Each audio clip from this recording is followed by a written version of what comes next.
Good morning, everybody. Good morning. Once upon a time, I was driving to Harrisburg, there to enjoy 3 days' liberty. In those days, I drove a huge 1979 Buick LeSabre, Palm Beach edition. Buttery yellow and cream exterior, beige interior. It was 1 mile long and 1 mile wide. A boat, nay, a ship. Certain friends of mine mocked my car, calling it a pimp mobile, though, as I recall, they never turned down an opportunity to cruise with me. A painted ship upon a painted ocean, as Coleridge would say. Anyway, my boat and I had entered a sea lane of the doldrums, and I hoped Harrisburg, then quite a party town, would put the wind back in my sails. It always had before. To be succinct, my malady was as follows. Whenever I was out of a loving relationship, I wanted in. And when I was in one, I wanted out. Journeying southward, I stopped at the nursing home where I worked to hand in a questionnaire, a self-evaluation long overdue. After wedging my giant auto into the crowded company parking lot, I took my questionnaire into the office.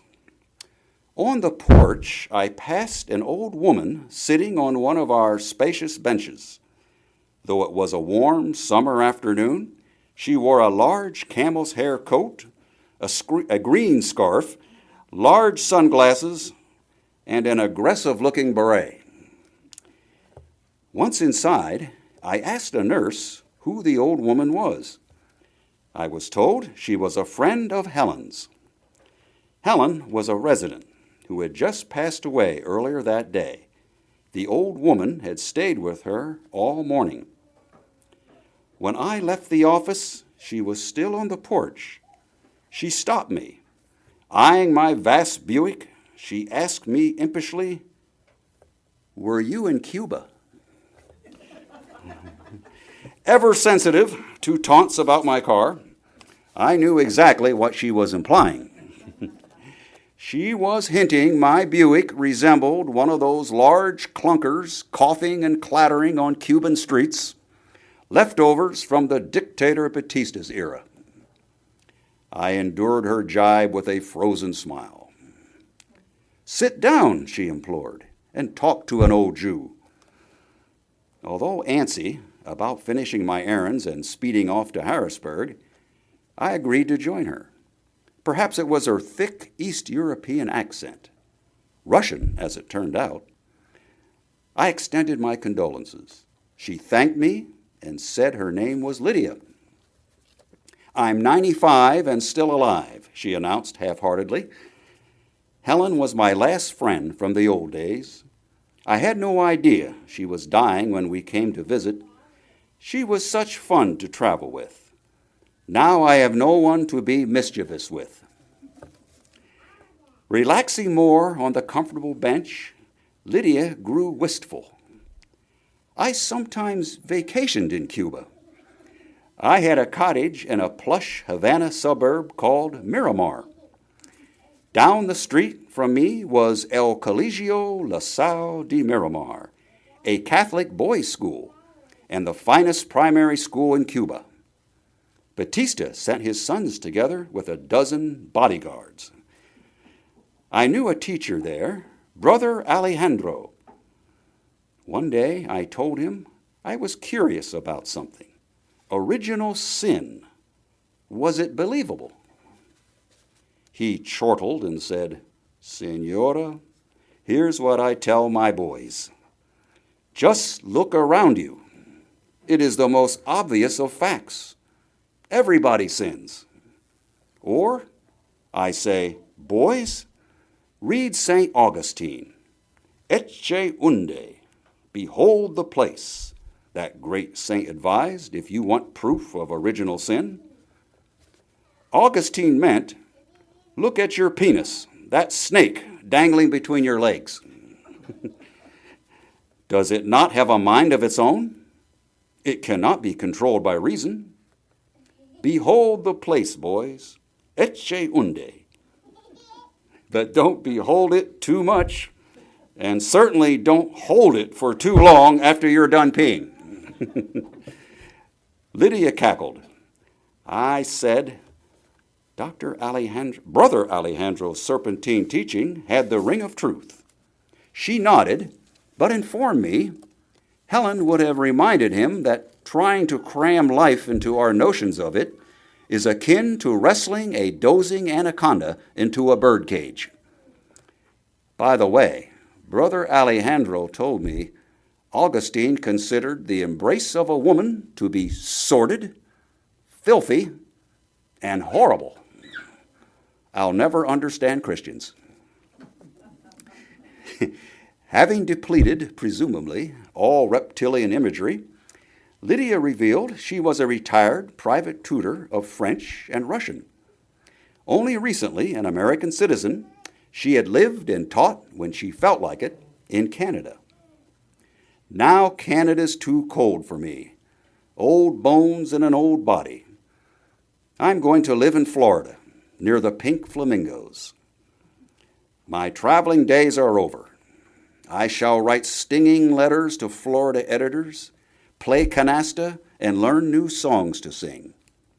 Oh, be a dear, and look out for my nephew Freddie. He's coming to pick me up shortly in my big black Mercury Grand Marquis. Freddie's visiting an old college chum in Lewisburg. We became fast friends, Lydia and I. It happens that way sometimes. We tweaked, we twitted, we teased, but never twittered. We laughed, we even argued, we bantering birds of a feather. It was a poet's afternoon. Inside, someone was playing Schubert on our new piano. A few visitors, wavering shadows, strolled by now and then. Shadows from the sun, seemingly oblivious to the fleeting moments and now long-ago voices of a summer's day. Lydia noticed a folded newspaper on another bench. Do you put much stock in what they say? She asked.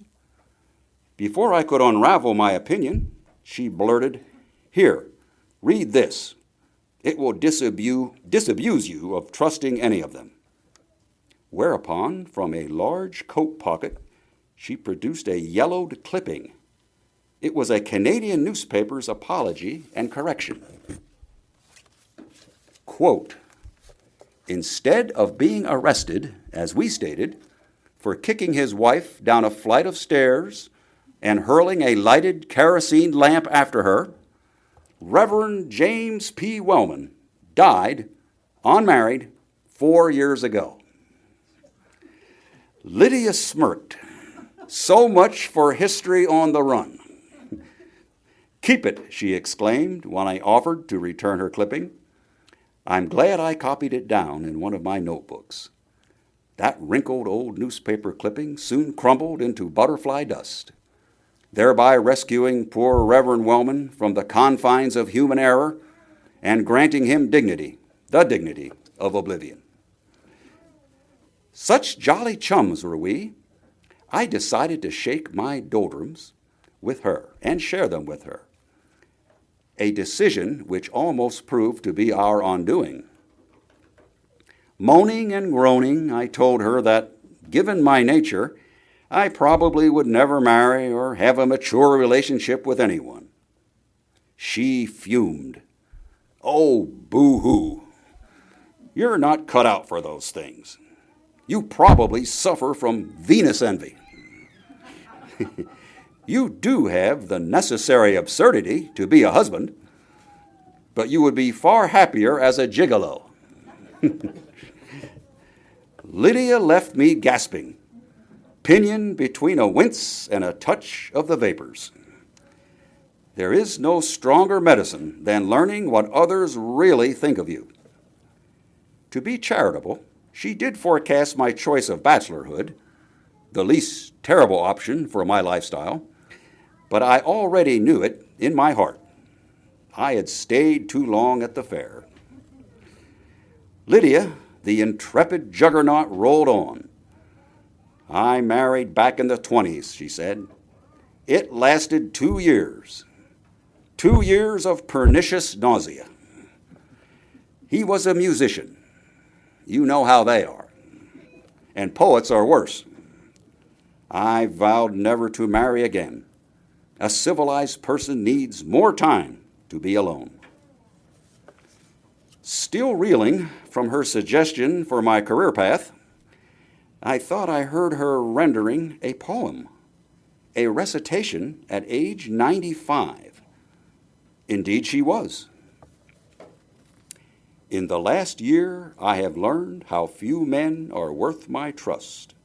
I have seen the friend I loved struck by death into the dust, and fears I never knew before have knocked and knocked upon my door. I shall hope little and ask for less. There is no happiness.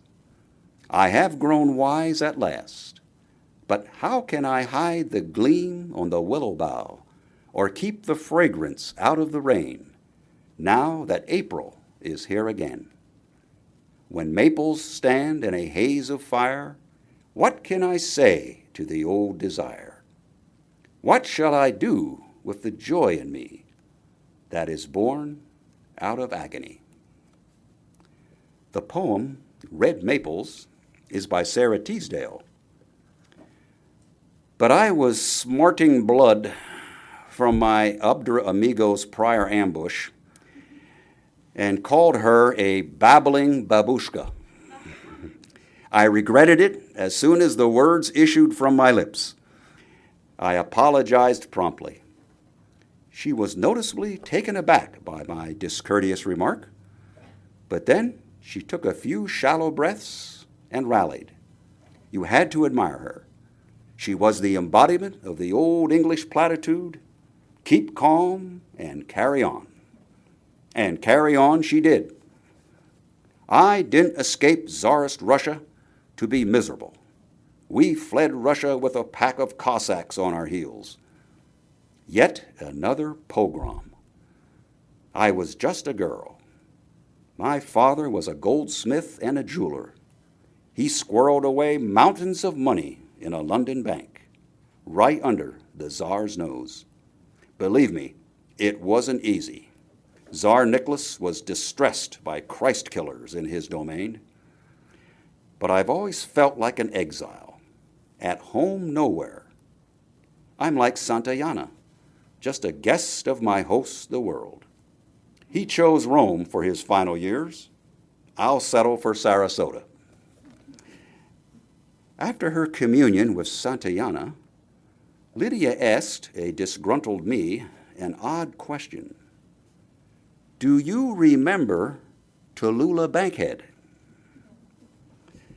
For the youngsters in our audience, Miss Bankhead was a star of stage and screen. She was famously difficult to work with. One of her co-stars claimed she was vain, vacuous, and venomous. In her old age, she was cast as the villainous Black Widow in that campy Batman TV series of the 1960s. Lydia began reminiscing. Tallulah and I were in London. Our Miss Bankhead was a good Episcopalian, and it was a Sunday morning, so we drifted into an Anglican church, but only after a long night of carousing. Tallulah was snockered. In his sermon, the priest ranted and roiled about the virtue of masculinity, manliness in the propagation of the faith. Dear Tallulah was inert. When he finally finished and walked down the aisle in his flowing robes, swinging the smoking censer, Tallulah came to life and called out to the priest, "Darling, I love your outfit, but your purse is on fire."